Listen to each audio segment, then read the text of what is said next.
marway nga suyap ma day hitang nyapi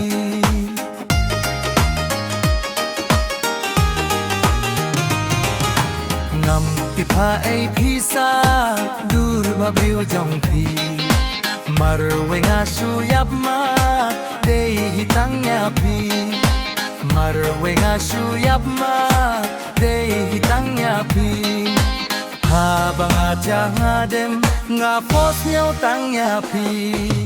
yapi de yapi nga yap matsisa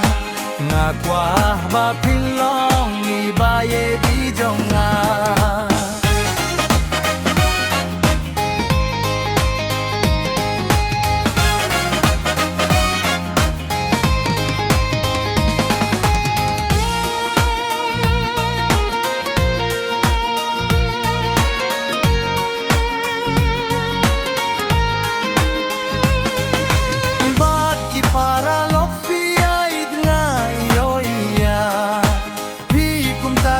Jong ki poi ki phai shapi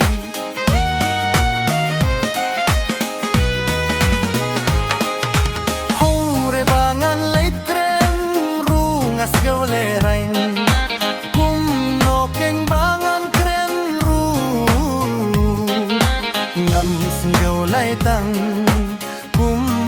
no keng ngan ru ngam singau lai tang habang na changa nem nga post new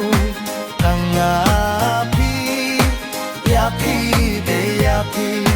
nga yap matsisa nga kwa ba pilong ibaye di jonga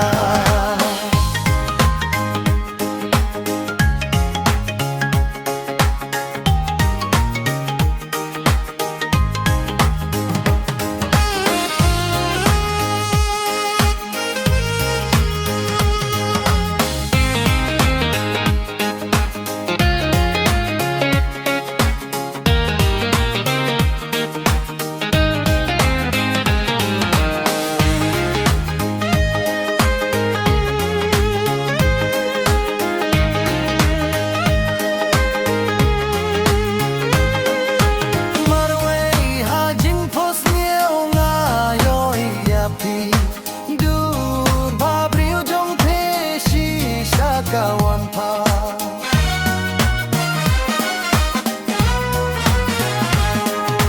hanga kumbaya pi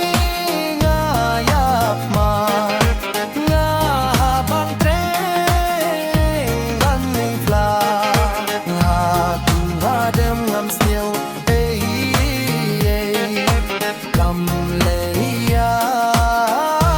teta habang ati dem nga pos new tanggapi yapi de yapi nga yap matsisa nga pa ba pen long iba